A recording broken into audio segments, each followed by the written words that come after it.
he's telling a story about his friend who was like lifting on LSD. And there was a group of us, and I didn't say anything, but and people were like, "Well, that's weird." And he was like, and so like everybody leaves except me and him. I'm like, does your friend have any? He's like, dude, that friend was me. That friend was me. And I was like, you son of a bitch, you sneaky little bastard. He's like, do you want some? And I was like, yeah, sure. Son of a bitch. That's exactly what it was. Like, goddamn you.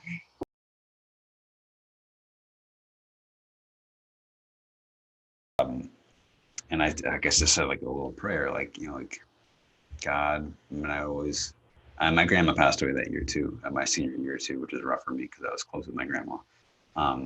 So I was, and again, it wasn't never like, Jesus Christ, my Lord. It was more like, God, Mom, Dad, whoever's like, listen up there. I was like, it's like, make sure he's okay. And then can you just like, make sure Helen's okay. And everybody's doing okay. And like at that exact moment I said that, like a cardinal flew up onto like the front of my car, like right in front of me. It was like looking at me, like, and I was just like, I was taken aback because it was like on command. It was like in response, like a direct response. I was like, whoa. And so like that stuck with me. But even at that time, like it wasn't, again, like I had not really even gone down the spiritual path. It wasn't until I was about to leave for California and got the intuitive message to ask my mom for the number of that lady that she used to talk to my dad, because I wanted to see if I could talk to him before I go. I'm like, I'm about to do something. I'm about to do a fucking big leap of faith here, like gigantic. I'm about to drive across the country to pursue a career that most people would call a pipe dream, and so I ended up talking to this lady, which is my first time ever doing that, and I had no idea what to expect, and that was the start really of like me down this spiritual path, because she gave me like the way she did a reading was very cool, because like the way she gets like a visual of like kind of like a story scene of like where you are in your life, and a lot of things started ringing true.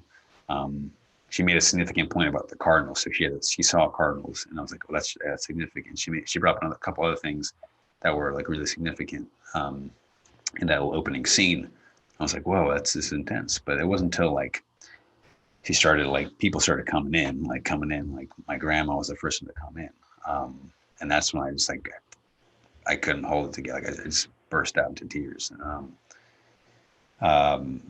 because like going back, like Guyana is like, it's a very specific dialect in the way of speaking that you like this lady was like a born and raised central Pennsylvania lady, and like you would have to have an intimate knowledge of how my grandma talked to even understand what she was saying, and the words that were coming through were like, there's no way this, and she had a hard time like making out. She's like, is that she's saying that correct? And like that's exactly how she would say that, like, oh my God. And then like my dad came through, my grandpa came through, and that was like a really like positive. And that was the first time I ever heard about the idea of chakras. She mentioned that to me, and she mentioned a couple of spiritual stuff. I'm like, huh, what's the chakra? That's interesting. What's Kundalini? So like I kept that with me, that reading, and I have the recording of it, which I listen to every now and then. Like sometimes you hear different stuff. I'm like, oh shit, because that was what, 7 years ago now. And so I moved to California. Amazing. Me and my friend Janni drove across the country. We stopped all over the place, made like a legit road trip. Living in the Bay Area, I'm training at AKA, and like busting my ass. A lot of my health, the stress and depression and all the physical stress that manifests like caught up with me, and like my digestive system shut down, my immune system shut down, my endocrine system shut down. And like I was like physically incapable of like training, like doing anything physical for a very long time. And I got to this like crossroads in my mind of just like fuck, like I finally got out of here. I'm probably gonna do it. And like my body's giving up on me. Like at that time I was working at a smoothie bar in Equinox in Palo Alto. So like the Equinox in Palo Alto, that's where like Tim Cook's Apple CEO, like that's where he would go. Like he would go in the mornings. I would see him. The Niners players would go there, like heavy fucking hitters. Like I lived 5 minutes from Google. Like I think I was in that spot. And this one day I'm having this conversation with the front desk kid who works at the gym. I'm right across like this really far away. And he's telling a story about his friend who was like lifting on LSD. And there was a group of us, and I didn't say anything, but and people were like, "Well, that's weird," and he was like, and so like everybody leaves except me and him. I'm like, does your friend have any? He's like, dude, that friend was me. That friend was me. And I was like, you son of a bitch, you sneaky little bastard. He's like, do you want some? And I was like, yeah, sure. Son of a bitch. That's exactly what it was. Like, goddamn you.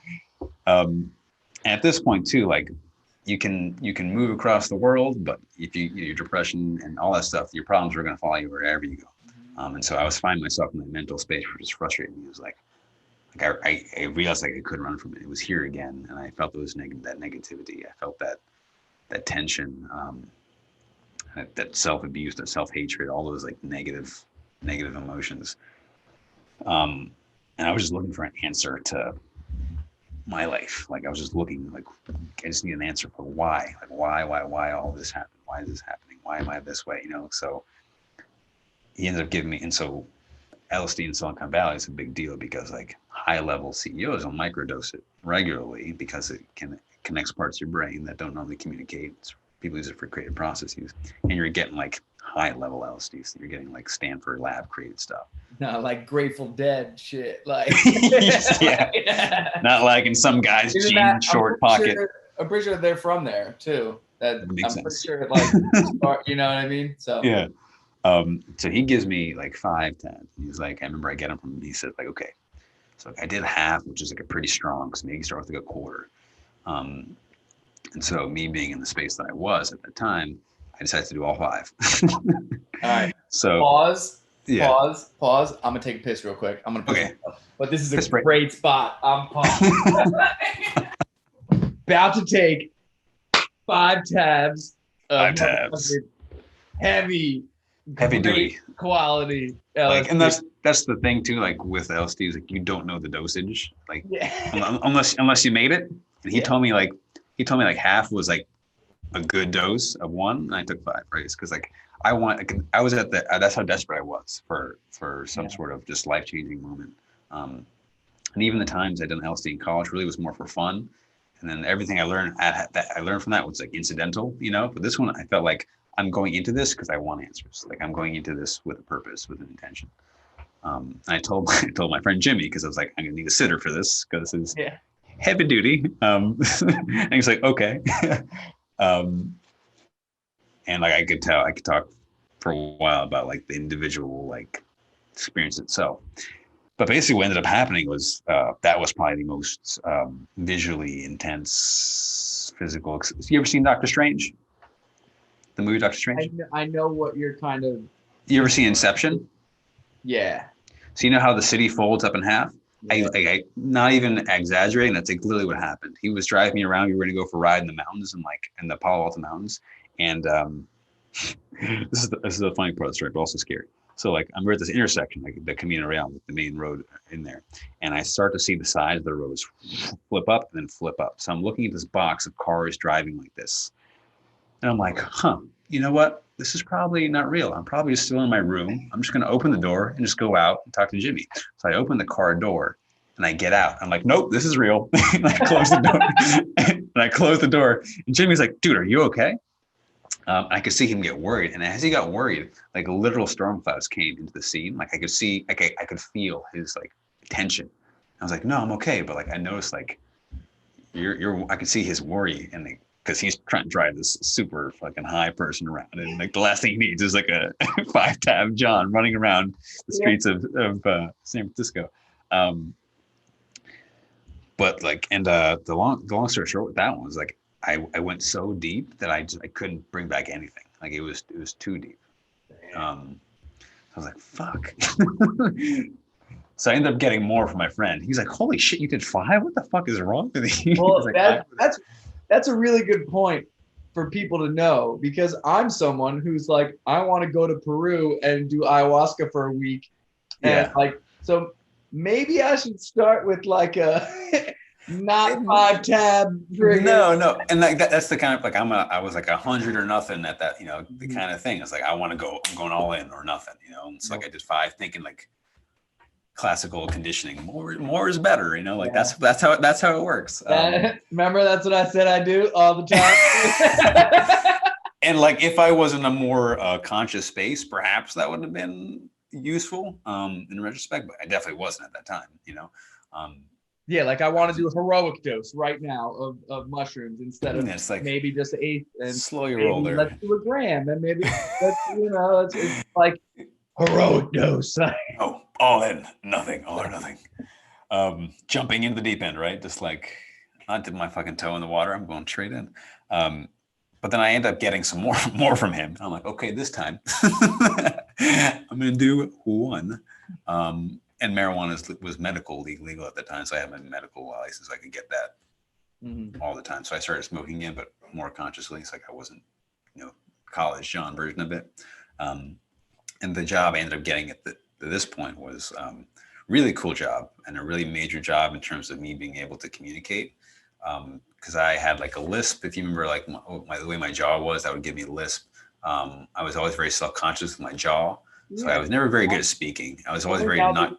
Say it. Do I remember that? Yeah. So I was always not very good at speaking, and very self-conscious about it. But this job, like I literally we would go to Google, Apple, Facebook, all these major tech companies, and I would work with their employees, doing like nutrition consultations, doing health consultations with them. So I would see like 15 to 30 people a day. And I was just like forced to be interacting in a positive way with, you know, like high level professionals. Like I met the head of security at Google, who does in charge of all Google security. I met the guy who created the iPad. Like I met some really cool people. Or not even create the iPad, but he was the first one who like launched the design. He worked with Steve Jobs. And but anyway, so like that job was really cool because I would work like random hours. So like some days like I would have the whole morning off. So this one morning I go to the beach, and again I'm in California. It's like it's amazing over there. I go like the Pacific coastline, the highway.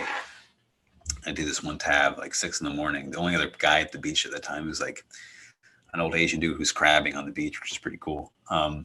He got it sick. He caught like a fuck ton of crabs, I remember. But I went there just by myself. I did this tiny edible, like 5 milligrams of edible in a tab. And I was like, okay, this is nicer. And I sat on the beach, and that's when I had like the very first like profound ego death transformative experience, where like I literally saw like my mind flashed back to like moments of my childhood. And I saw them from like a third person perspective.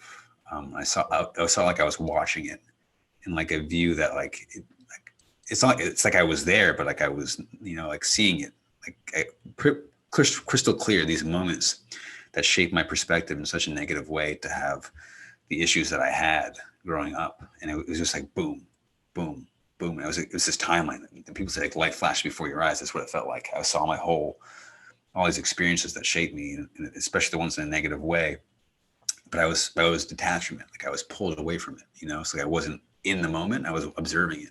And I just broke down in tears because like I felt so at that moment. And after I'd seen a bunch of everything, I'm crying. Like I felt, and I've heard other people describe it as this like embrace. Like I was just sitting there on the beach myself. Like I felt like this comforting embrace from whatever it was. Like it was holding me, you know? And like I felt compassion for myself for the first time. And I was able to, and I really, I saw myself, you know, like as if I'm like a bigger brother to myself, or a best friend watching myself for that's like my kid. And I felt so much like I felt my suffering that I went through as a kid that I didn't even process. Like from my dad's stuff to, you know, social stuff to the, you know, dark stuff in college. And I saw it all. And I let it all out, and I completely detached. And that was like, from that point on, that started it. You know, I started the spiritual journey because I started, you know, my eyes after that, like I felt so much lighter. I felt this clarity. I didn't feel this tension in my chest. And I felt so connected to like everything. I was at the beach. I saw the, you know, and I'm on LSD too, so everything was looking pretty fucking cool, right? And I really felt like at one with what was happening, like, you know, and that's just like, and it's so hard there's a reason why no one's been able to figure out the Bible and psychedelics and explain it, because it's not meant to be explained, right? Like humans try to conceptualize something that can be experienced only. Like I'll never know what it's like to be Ryan Janni, you know, like you can tell me literally every single word, a 1,000-page book about who you are in your life, and I'll never know what it's like to be you, you know. And vice versa. So like to know the experience is something you have to experience for yourself. And it's gonna be different for everybody. This is just my first experience. So I lay in the beach and just was like melted into the sand, and just felt like for the first time, like I remember at that point, like in my entire life, what like true peace, like peace it felt like. And then things quickly shifted. So I was like on the beach, and I get this phone call. I'm like, who's calling me at 7:30 in the morning? It was a random number. And so like my paranoia kicks in. This is weird. I know who it is. and this one guy was walking on the beach, and he was sketching me out too. I'm like, why is that guy, is he looking at me? And again, and so I got this phone call. I pick up the phone and I answer it. I'm like really hesitant. I'm like, hello? And I hear this like mumbled, like someone's talking but not talking. I'm like, hello. And my heart started pounding, like a bunch of thoughts started going through my head, because my imagination is on fucking fire right now too. And so I'm like, and I see the guy, and I think he makes eye contact with me, and I'm really sketched out now because of the situation I'm in, like because of the state I'm in. So I hang up, and like I like power walk back to my car, which is parked on like the side of the highway, or like the little cove, the parking spot. Like I sit in my car, and I'm just like I'm having this like mini panic attack now. It's like, oh my God, what's this? It felt like a Matrix thing. Like I felt like I was in the Matrix kind of, like you got, you know, the phone call you get, you know, when you're it's what it felt like. And I was like, oh my God, am I in the Matrix? Maybe. Like, and at that time, like in that space, like I felt like that was a real possibility. Yeah. If it already is not a real possibility. Yeah. Right. And that was a whole long story, but which was just very intense. But I remember I ended up driving while on LSD. Don't recommend. Please do not do this. I did this completely out of desperation. I was doing it very safely, but I ended up pulling off as soon as I could into a gas station and just waiting it out until like I was okay. And I drove back home to Jimmy. And I opened the door and Jimmy's there, and he's like, dude, you okay? And I was like, Jimmy, and I just ran up to him and I just gave him like the biggest hug like ever. Like, Jimmy, like, oh my God, you have no idea how happy I am to see you.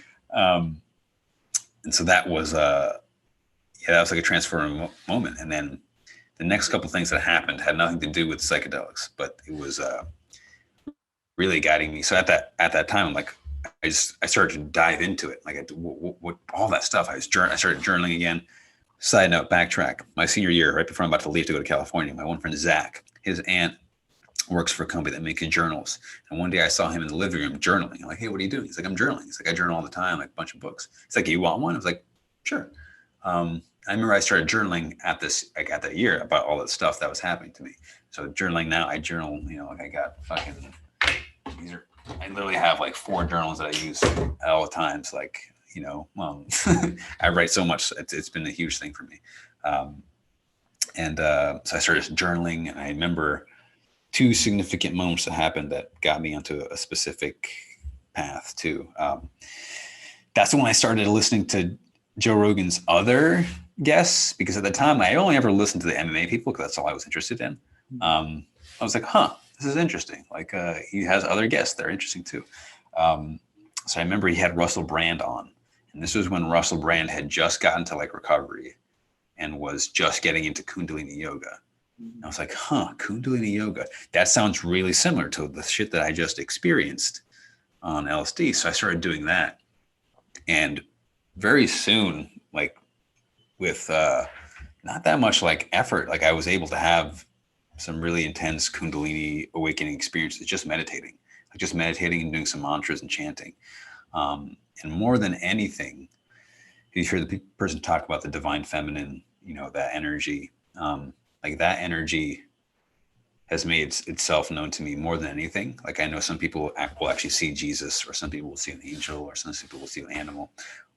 I would meditate, and once I would get into that space, I would usually see some sort of like iridescent bird like fly across. Like my eyes are closed, but I'm seeing this across my vision.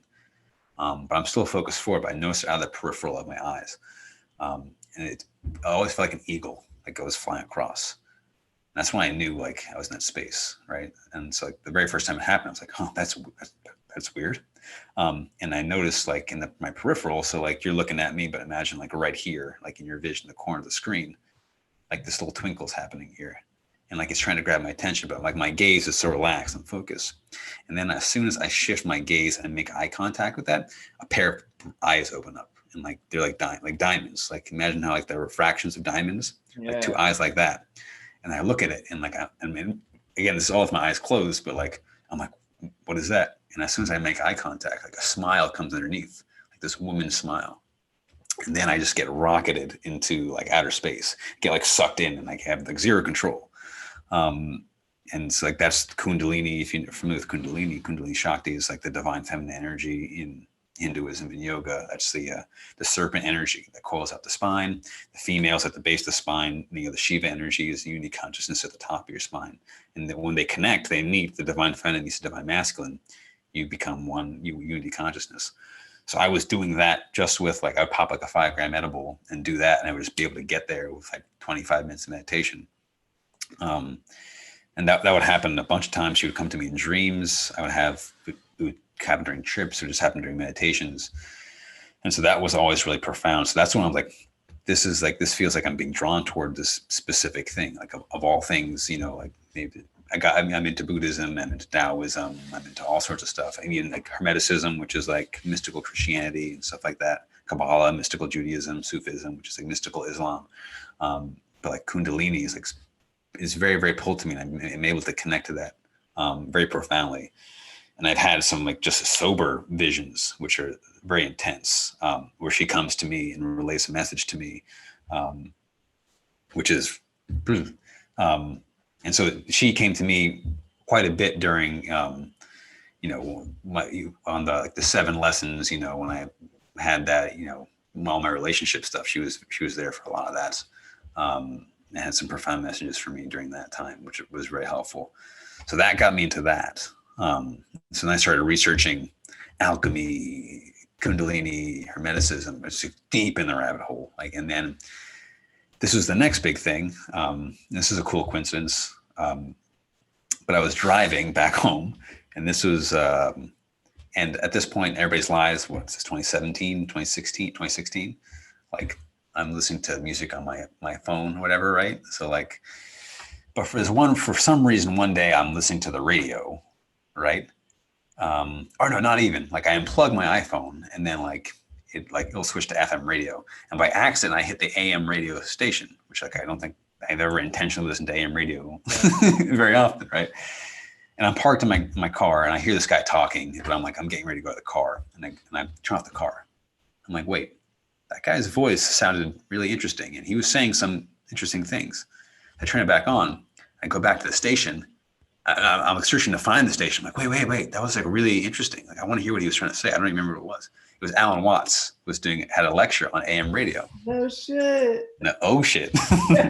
And so like I'm like, whoa, like he starts talking, I'm like, holy shit, I have to look this guy up. And then I just went on Alan Watts, got into Ram Dass, got into, you know, all these ancient spiritual teachers, and like it was all coming together. Like, you know, like I understood higher perspective, and was having, you know, and I still had LSD, so I was doing trips like every other month, you know, and stuff, or every month or something like that. Just going out into nature, and having all around crazy experiences. Dreams are something that's very, like, I know some people don't dream, but even though I'm an insomniac, which is funny, like for most of my life, not anymore. Like I would have like sometimes like up to 20 dreams a night. Like I would remember them all, and I'd wake up and I'd be like, this is exhausting. Like I feel like I just lived like 20 lives and I have to go to work now. It's so funny because yesterday is when I listened to that podcast of your 7, you know, lessons and stuff, and you said that, and then last night I have 2 of the most vivid dreams of my life. And I forgot that you said that, but like I've never woken up and remembered that many details of my dreams than I did literally last night. Like it was. Yeah, it feels like a memory, right? Like it feels like not even a dream. Yeah. And it was like, it was so intense that it felt like real life. So I was lucid dreaming without knowing it was lucid dreaming. I thought I was just living. Like it was it. So it's a trip. It's a trip. Like, and the only reason why I remembered it is because like the feelings were so intense. There was a lot of like this is so I can't believe I can remember it right now. Like that's it. I never remember my dreams this late in the day, but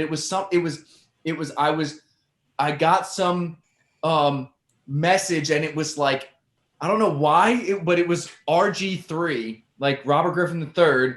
I'm drafting him. Yeah, RG3 died, and someone told me, like, yeah, you can tell, it's real because of the weight of the bus before and after, and it was like the team bus, and I was like, what?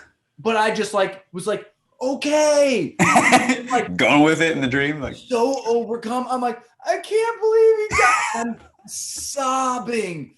Oh my God. My dream. Well, dude, if something happens to RG3 in the coming weeks, you're a fucking prophet, dude. But like in the dream, I was so upset over it. I've never been a fan of any team that Robert Griffin III was on. Never. What college did he go to? Freaking Baylor, right? Yeah, I'm not a Baylor fan. I like Michigan State. If you want to say I like a college, and then RG3 played for the Redskins. I like the Giants.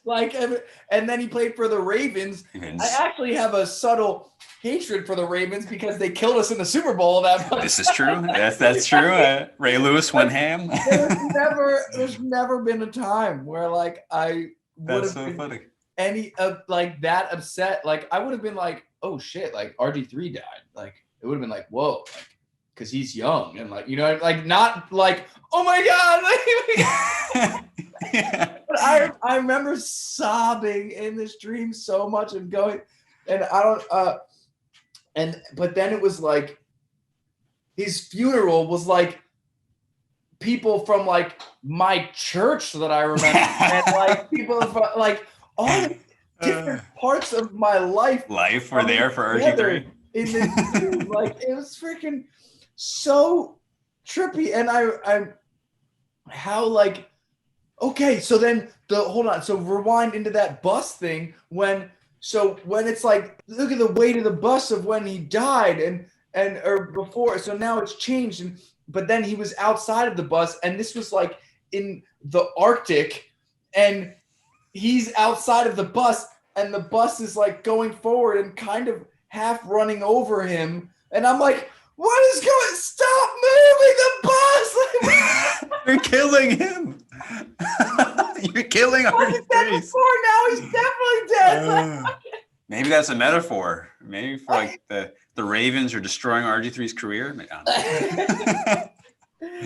I don't know what the significance. I remember waking up and trying to think of what it could possibly be, and I don't know, man. But now putting it together, just the fact that you were talking about how you have all these crazy vivid dreams, and I had 2 of them in one night, and it was so there's maybe of why I had the dream. Maybe my third eye was like, "Hey, motherfucker, wake up!" Chill. So, yeah, sometimes mine will be just random and stupid, and silly. But again, from a lot of them, I'm very lucid for them. But sometimes I'll get legit visions. This one specifically, I remember, I've talked to my dad and my grandma in my dreams before. I remember this the very first time I had I'd always had dreams, right? And always had pretty wild vivid dreams. But the first time I remember having a vision in a dream was I was in my grandma's house. Of my grandma's, her townhouse that she used to live in when I was a kid. I'm like, this is grandma's place. I'm walking into the hallway, and the rooms are flipped. So the bathroom is on the opposite side of the hallway. Like, that's interesting. The light's on in there. And I'm in my dream, I'm like walking like into the hallway, and I turn to the bathroom, and I step, as soon as I make my foot crosses the plane into the bathroom, I start to feel like a vibration in my body. And I'm like, it's almost like I'm walking through a wall of vibration. So I'm like trying to walk through. And as I step forward even further and further, like my whole body is like shaking, like vibrating as fast as like 200 beats per minute, just like it's like that fast. Like it feels like a jackhammer. And like I'm finally getting to the step like right in front of like the sink and the mirror. And I step and I feel this like a release, like I popped, like I had like vibrated up into a level. Cause I was very lucid, but like I was literally vibrating up in the spot. And I'm here, and I turn to my left to face the mirror. And this is not my grandma's bathroom anymore. Like I'm in this strange bathroom, but it's clear that like my grandma was like guiding me to do this because I'm in her space and like I can feel her presence. And I'm in this I see this threefold mirror, right? So you have a mirror here. You ever seen those? So they have like the bending mirrors like that on the sides. I have. Yeah. So there's the one in the middle and the two on the right. So I'm looking at myself, and I'm wearing the same sweatshirt I'm wearing that I fell asleep in. So like I'm in the same clothes, and I'm looking at myself, and it's me, right? Like I'm seeing myself in the first mirror. I'm like, this is weird. And then in the left mirror, so to your left, like, so over here, right? I see this shadowy figure on the left-hand side that's dark. And I'm like terrified to make eye contact with it. I'm like, what the hell is that? Because if it's there, that means it's like right next to me. Like, what? And I'm like freaking out. And then I look to make eye contact with it, and I realize it's really short and small. And I look over at it, and it's this hooded figure, right? And the figure takes his hood off, and I realize it's wearing the same hoodie as I am. And it's me when I'm like 6. And it takes the hood off. So there's me in the middle mirror. I was like 24, 23. There's like my childhood me. And then I remember looking into the right mirror, and it's kind of like foggy and hazy. Like I can't see it yet. I remember looking at the 6-year-old version of me, and I have this like innocent like smile on my face. I was like, And like I remember like asking like why, whatever. Then I get pulled out of the dream, and I wake up, and I was like, I gotta go write this down. Like, what does this mean? So like I've had stuff like that like happen, several times before. And so yeah, Alan Watts and Kundalini Yoga, psychedelics, it's all coming together. And What you've said, well, 6-year-old you that's when your father died. Yeah. Then 24-year-old you, it was you in that moment. And then the hazy is who knows who I've become. Yeah. Your older self. So yeah, it was like past, future, and present. It was what I was being like shown, right? But like at very significant times. Very significant times.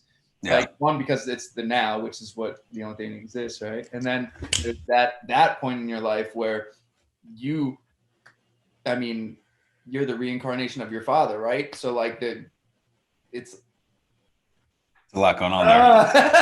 and at that time, like even though like this is the one thing I'll also caution people who start to do psychedelics is, and Alan Watts talks about this a lot, it's like spiritual one-upsmanship. Is like when you have these awakening experiences, you can get really like hyped up on your own like spiritual growth a little bit, and like anybody who's done extensive amounts of like conscious exploration has been to that point where it's like, because you get to that point of oneness and you're like, like I've done so much and I understand so much, but there's still so much you don't understand. The more you learn, the less you know. That's more true than anything.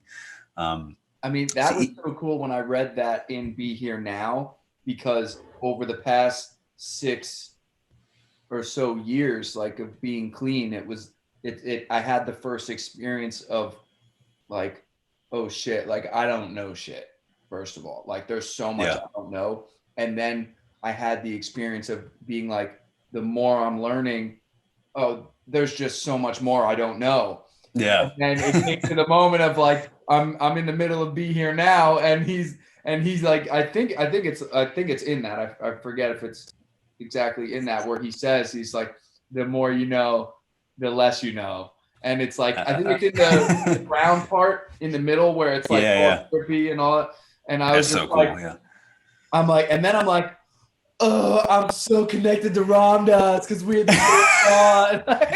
So funny thing there. So Alan Watts, I also looked up to. Me and him have the same birthday. So we're both born January 6th. And so like he's like my first spiritual kind of teacher that got me into, you know, listening to all that kind of stuff. So I like to think that I'm a reincarnation of Alan Watts. So I'm not saying I am, but I'm not saying I'm not. You know who has the same birthday as me? Who's that? Equally as profound. Who? Dave Chappelle. There you go. That might be cooler, huh? Dave Chappelle and Alan Watts doing a podcast together. That'd be pretty sick. I'd watch that. Because actually, Dave Chappelle now is quite like. So I mean, out there. Yeah, and you know, maybe Dave Chappelle did experience some sort of ego death, and maybe you're that reincarnation of his ego death. I just died again. But yeah, like I was growing so much. But when I had that vision of me as a kid, at that point, there was still so much I had not gone. Like I had these awakening experiences that were opening my mind to new things, and new ways of looking at things and understandings. But I still had yet to do a lot of the you know, shadow work, the past work. And a lot of that showed up, and that would show up in the following years after I left from I actually had a vision to leave California. I wanted to stay in California, and I had this vision that I feel like my dad or my grandpa showed me, where like I need to be back here for my mom and my sister. Like they need me. Like, you know, like they need I'm an important part of connection for them, and they're out of balance when I'm not around. You know, so that's what prompted me to move back to New Jersey. And then I'm looking for jobs at that point. Like I was like, I think I'm done with pursuing the dream of like MMA. Like the only reason I did that was for the only reason I wanted to pursue that was because of the feelings of acceptance, respect, and love that I felt from my peers, from my coaches, from myself when I succeeded at that, you know. And I was just looking for that.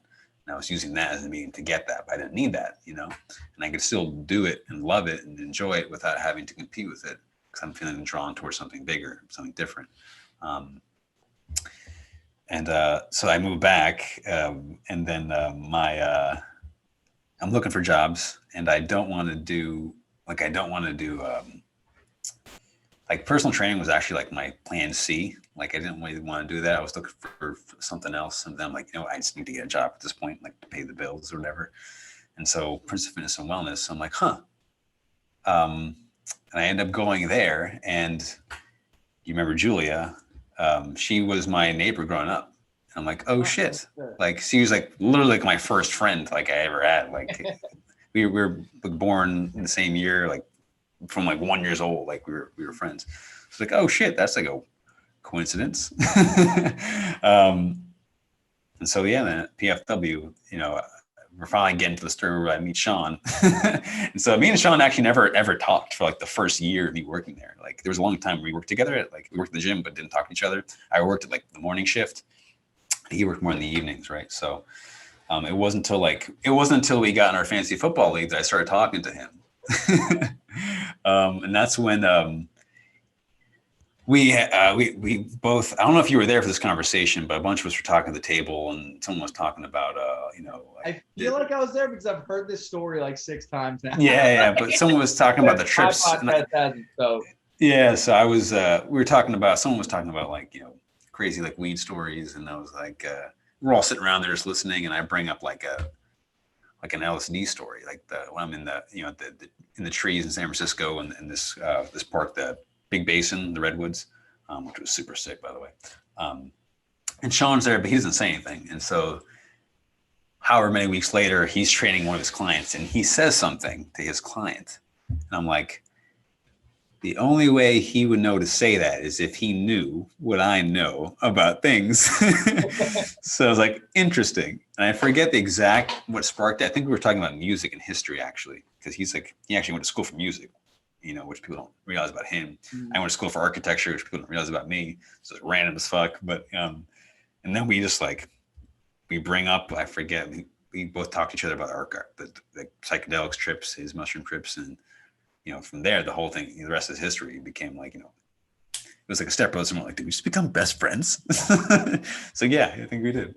But yeah, and then like if you listen to On the Bridge podcast, John's 7 virtues, I go over some like the main like virtues that I've like accumulated over my life from different parts. And a big part was, some of the experiences and relationships I had at PFW, Prince of Mist Wants, the gym we, all three of us had worked at. And that's when I was really dove into shadow work, and really looked into my own past. That's when I started doing a lot of that work. Because, I failed relationship experiences and also still not being sure what I was doing with my life at that time either. I had a major jaw surgery. It was kind of all these things coalescing. And I was at that point again where it's like, I remember back where I was in California, like I just want change. I want an answer. I want some help,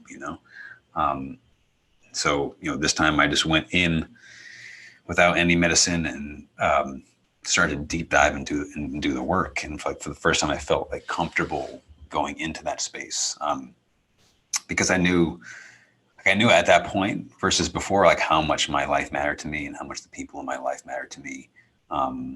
Even the relationships that ended, how much important those people are to me because of how connected we all just are and on the journey together. And living my life in a way where I can honor my mistakes, honor my failures of the past at the expense of other people, at the expense of myself, with how I live my future. So it's like I can wallow in self-pity forever. I can blame myself. I can go back to self-abuse and self-hatred, which is my natural instinct. Or, I can self-acceptance, like my process that I go through is like first like self-awareness, like, well, let's be aware of all the things that happened, all the things you're feeling, all the things that you're thinking. The next step is like self-acceptance, and that's the hardest part, is really just accepting everything that happened the way it had to happen. And the next step is like self-inquiry, self-study, which is a part of, like Hermeticism and Jnana Yoga and certain aspects of yoga, is asking the question, studying yourself, being able to detach from your experience and then just learn from it, see it as like a teaching experience. Then it's self-discipline, right? So once you've learned and you've assessed the situation and you know what you need to do, well, now it's time to put in action, right? So you make a plan, you get organized, you stay disciplined with what you need to do to make the changes that you want to see in your life. And then step after that's when you start to experience self-realization. You just repeat that process over and over and over again. Self-awareness, self-acceptance, self-study, self-discipline over and over and over again until self-realization just happens, because it will just happen simultaneously. You can't like make it happen, right? You can't make enlightenment happen. It just happens. And so that's when I'm still doing it now, still doing a lot of work now. Even this like past couple of weeks, I've been able to 2 days ago, I had this crazy cathartic experience during journaling and writing, and again diving back into old things and releasing and opening and contracting and expanding. It's a constant thing. And sometimes like on the spiritual path, you can get this point where you feel like I've done enough work now, or like I'm done, or like it's like I'm at a good spot. But it's like you don't want to leave that, right? Because you don't want to have to deal with the negatives or the downspouts. But it's really about having that, attachment leads to suffering, right? Is what, in Buddhism they say, right? So attaching myself to my experience, knowing that I'm bigger than who I am, Jonathan is in this experience. And the best way to connect with people on the deepest level is to detach from what I think I am, so I can become who I actually am, right? And that's when I've always ever felt the most profoundly connected to other people, is when it's a paradox, right? Like, but attachment is connection, right? And I was like, no, well, attachment to the wrong things is the wrong kind of connection, right? That leads to suffering, right? And you see that a lot in relationships. Like that's a big one where you can see it, because it's two people, right? And you see that's where codependency comes in. You become attached to a person or an idea of something, or in careers, you become attached to what you think you're supposed to be. And that attachment prevents you from being open to other things, right? Being open to maybe what you actually are supposed to be doing, or who you actually are supposed to be with. What you just said there is something that, because now I've gotten so focused on what comes after I am, right? And then finding out that ego from listening to your podcast means I am. and I'm like Yeah. and then my Instagram handle, I've been going back and forth, like trying to figure out but like I am Ryan Janni. It's good on all the social medias, all of everything. So I'm just like, whatever, I'm gonna go with it. But then I'm like, but I am Ryan Janni. Like, but Ryan Janni's just the name. And then like I am a DJ, a producer, a podcaster, a powerlifter, but like if I'm attached to any of those things and something happens and I can't do that stuff and like, so in order to move out and live on my own, I need to get a job that's not any of those things so that I can make money. And I get on these rabbit holes of like, it all feels like a paradox when you try to conceptualize it. It's like, wait, well, like that doesn't, like I'm supposed to do that, but I can't do that unless I do this, which is what I want to do. And it's like, then you get like in this loop of thinking, right? And which I am is which chakra is that? It's your crown. That's the big boy right there. So it's like, so I'm supposed to use I am, right? But like there's nothing after I am. There just is I am, right? So that's it. You know, like because it's I just am. Yeah, like I see is like so like for me, I'm very attuned to my third eye chakra. Like whenever I get really deep is like I see is the mantra that comes to me. It's my third eye. The eagle that comes to me, like I told you before, and the Kundalini, like that's all associated with the third eye. I know Sean gets the I am a lot, so he has a lot of like energy up here. But it's like when you think like again like what you're supposed to be, what you should be. It's like it's this constant like this constant tension of contraction of this. Because you're saying like I'm a DJ and a producer. Those are things that you do, right? Like so that's like I am what I do. Is that right? Or that's why I'm like the reason why I was just like giggling there when you say you get the I see and Sean gets the I am. I'm like, but I get the I don't fucking know. Where's that one at? I just don't know yet. That's a good thing though, right? That's like a freedom right there. It's like to say I don't. Like that's the one thing that I think is really like liberating is like just saying like I don't know, like I don't like because you've been in AA before, right?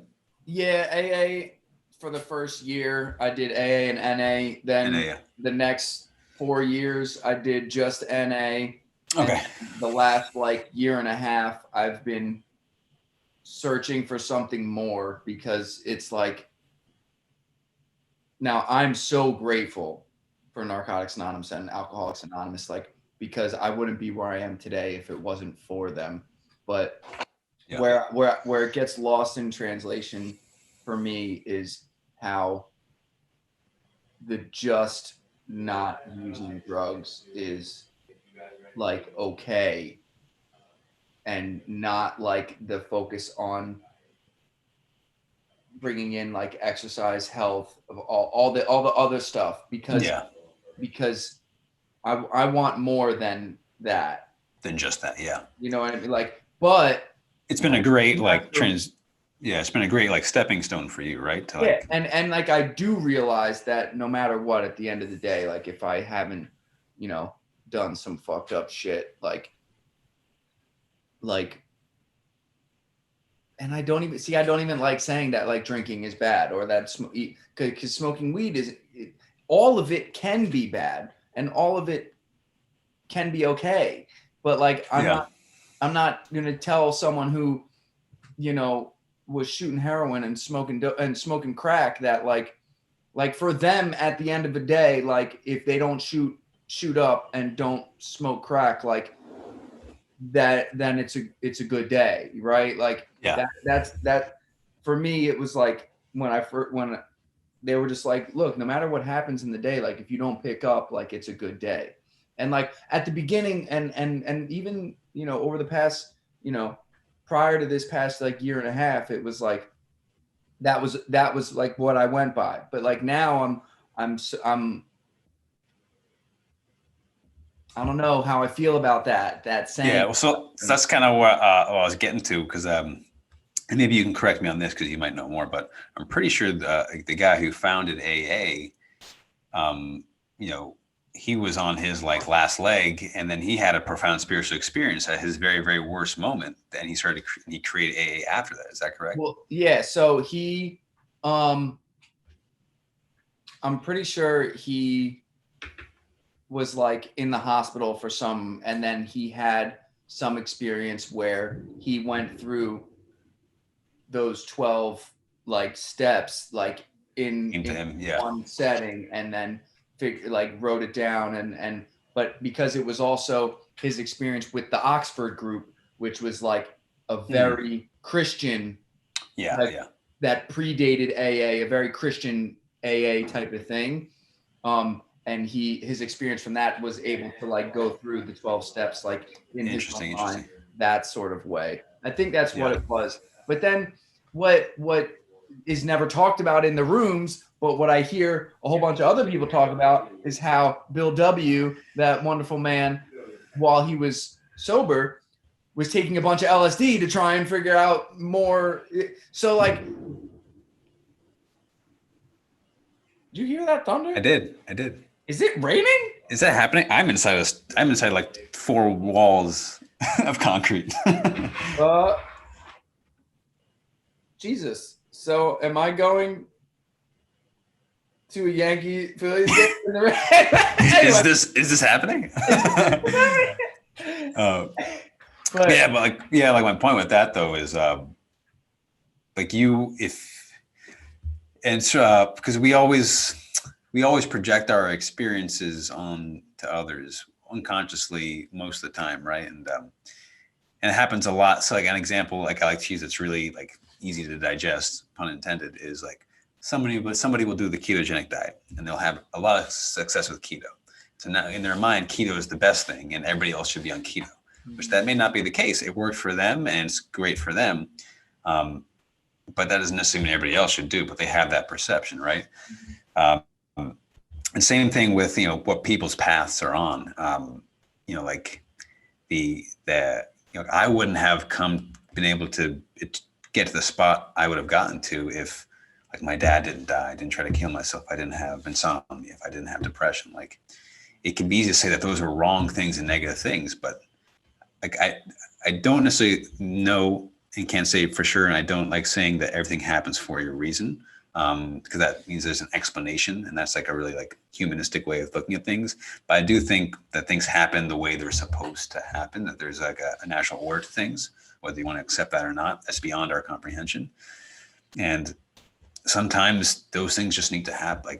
Like you need to experience what it's like to be an addict, to experience what it's like to be entirely sober. You need to experience what it's like to be at your worst, to experience what it's like to be at your best. And not that I go and condone that everybody just go and get like fucked up so they can experience enlightenment, but there's 2 ways to enlightenment, right? There's this path of like, doing the self-discipline, self-work, and there's also the path of self-destruction, but they both lead to the same spot at the end of the day, right? It's all leading to death at some point. Like you do all the hard work and the meditation, the prayer to experience a sort of ego death.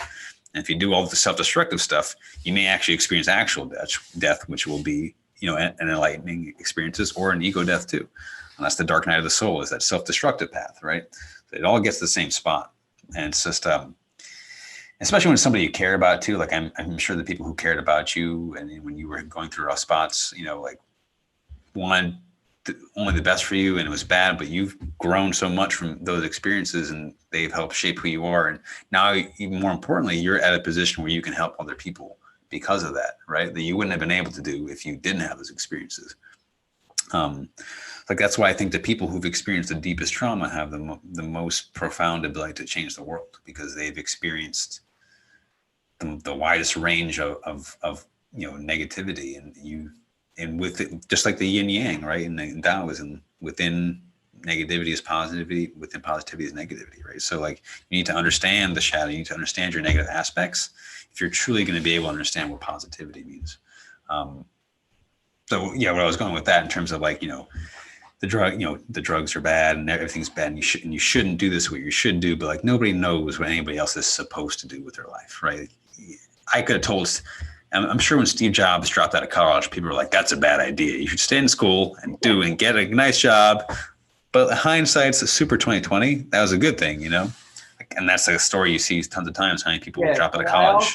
I also love the other side of that is like, you'll see a meme on Instagram that's like, look at all these people that dropped out of college. And it's like only like the most successful CEOs that like dropped out of college and started their own business. And it's like, yeah, what about all the thousands, hundreds of thousands of other people that dropped out of college that completely fucked their life up and stuff, you know what I mean? No, and that's funny. I read a great article. Yeah, but so I'm saying you just don't know. Like this, it's like to kind of pinpoint everybody's life. I read a really good article. Everybody that drops out does this and does this and does this, and everybody who stays in school does this and does this and does this. And yeah. Well, in reality, like, no, everybody has their own fucking path. Yeah. Well, the mistake there is everybody. Like, as soon as you start to get into absolutes, you've lost it entirely, right? But I read a really good article about I forget the term for it, but it's like it's when we only see the people who succeeded, and that just shifts our perspective. It's like, well, if so-and-so can do this, then you can too, but you completely ignore the thousands of people who've tried and failed. So you're missing an entire perspective. If you saw it in a grid of like 99 X's and like one check mark, like that's reality versus like, he did this amazing thing and he came from this, and this is kind of a silly reference, but it's like you ever seen Ratatouille? Oh yeah. Oh, hell yeah. That's a good one. But like, that's a low key, like profound stuff that, like Gusteau is like the big fat chef. He says, like not everybody can be a good cook, but a good cook can come from anywhere. Right. So like, I think that's true. Like not everybody can be a CEO of a gigantic tech company, but that person can be anybody, like, so you just don't know. Like a rat could be a famous chef in a Disney movie. Right. So, but yeah. Man. I think that is a hell of a way to close. Man, on that quote, not everybody can be a good chef, but a good chef can come from anywhere.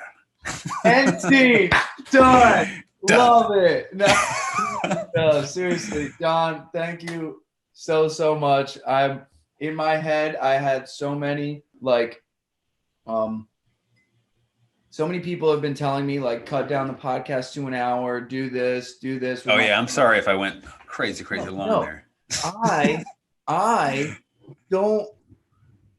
want whatever that happens when we hit record happen. I don't want to have like a hard out or like, unless someone legitimately has to go do, you know what I mean? Yeah. Like, no, I appreciate you taking the space too to allow me to talk that much. Like it's rare that I get to tell my story that in that depth. And thank you for holding that space for me. So no, absolutely, because and there was one thing that I remember you said that and I know I'm just making the podcast go on after I said we're gonna end it here, but like there was one thing you said of like I'll never know what it's like exactly to be you, and like in my head I'm like, you are doing it. You're actually like 3 months ahead of me in like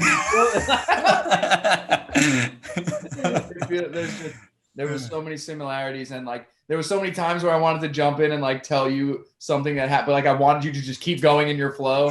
But like even way more than times that I like did interrupt and say stuff that there was so many things that parallels that like doing this podcast I knew was going to help me on my own journey, and like I got so much more out of it than you can even comprehend in something like this. And there's one part that I'm 100% going to take out that I know so many people can use that it's never explained in that way. And it was that part where you were talking about self-awareness, and then you laid out the like 4 steps that like, yeah, that part right there, like I'm going to re-listen and be like, okay, like this is another like a hammer in the toolbox, another tool. Yep. You know what I mean? And like, I feel like I've never heard it explained that way. So I know there's so many other people that have gone through the same experiences that we have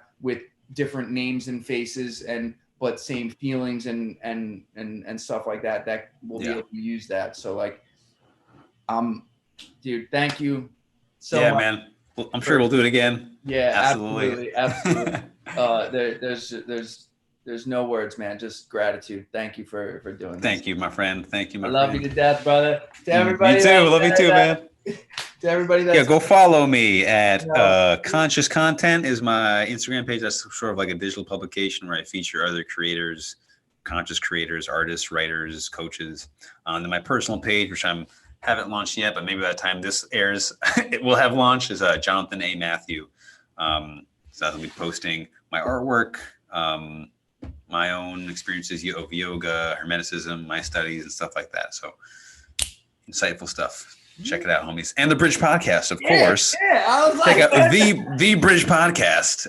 Man, we're doing a season 3, so we're coming up here in the next couple of weeks. So we're gonna be cranking out content. So stay tuned for that. Me and my homie Sean Nixon, Coach Sean Nixon, go follow him too as well. Yeah, man. Yeah, and for everyone for everyone who doesn't know about that podcast yet, I am someone who has listened to so many podcasts, and I do my own. They make my favorite podcast. I'd rather listen to them than any other podcast. I promise you that. It is enlightening and mind-blowing and beautiful and incredible and will help put into words that so many people have tried to tell you is one way and is not that way, and it will just open your mind so much. So once again, John, thank you so much for coming on to the Free Yourself podcast. And to everybody that watched, thank you so much. Till next time, peace, love, unity, and respect. Out. Love you, brother. I'll talk to you soon. Take care, man. Enjoy the game. Rain or shine.